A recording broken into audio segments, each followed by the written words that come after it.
Hi dear J aspirants. ഒരു GIB എക്സാമിനേഷനും കൂടെ വരികയാണ്. ഈ മാസം 26 സൺഡേ ആണ് എക്സാമിനേഷൻ നടക്കുന്നത്.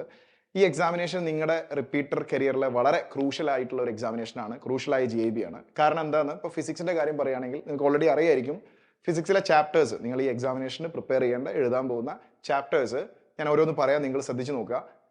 Units and measurement, motion in a straight line, motion in a plane, laws of motion, rotation, work power, energy, gravitation, mechanical properties of solids, fluids, thermo properties of matter, thermodynamics, kinetic theory and oscillations. ഇപ്പൊ നിങ്ങൾക്ക് മനസ്സിലായിട്ടുണ്ടാവും, അതായത് +1 physics complete ആയിട്ടുണ്ട്. അപ്പൊ അതിന്റെ branches നിങ്ങൾ നോക്കുകയാണെങ്കിൽ, നിങ്ങൾ ഇതുവരെ എക്സാമിനേഷൻ എഴുതിയത് ഒരു പെർട്ടിക്കുലർ ബ്രാഞ്ചിൽ നിന്നിട്ടുള്ള പ്രിപ്പറേഷൻ ആണ്, ഒരു ബ്രാഞ്ചിൽ നിന്നുള്ള ക്വസ്റ്റ്യൻസ് ആണ്. അപ്പൊ അതുകൊണ്ട് അത് കണക്ട് ചെയ്ത് പഠിക്കാനും അതേപോലെ എക്സാമിനേഷൻ ഹാളിൽ നിന്നും നമുക്ക് വലിയ കൺഫ്യൂഷൻസ് ഉണ്ടാവാനുള്ള സാധ്യതയില്ല.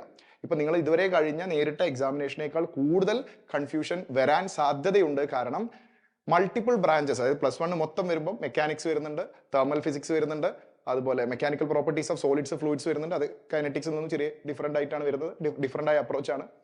അപ്പം ഇത്തരം ടോപ്പിക്സുകൾ മൊത്തം ഒന്നിച്ചിരുന്ന് പഠിച്ച് പ്രിപ്പയർ ചെയ്ത് മുമ്പോട്ട് പോകുന്ന സമയത്ത് നിങ്ങൾക്ക് വരാൻ സാധ്യതയുള്ള ചലഞ്ചുകളുണ്ട്, വരാൻ സാധ്യതയുള്ള മിസ്റ്റേക്കുകളുണ്ട്.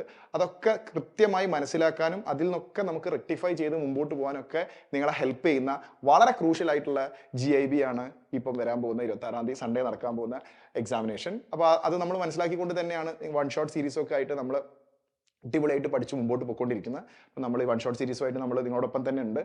അപ്പോൾ നന്നായിട്ട് പഠിക്കുക. ഒരു കാരണവശാലും ഈ എക്സാമിനേഷൻ നിങ്ങൾ എഴുതാതിരിക്കാനോ അല്ലെങ്കിൽ അതിനെ നിസ്സാരവൽക്കരിക്കാനോ നിൽക്കരുത്. കൃത്യമായിട്ട് പഠിക്കണം.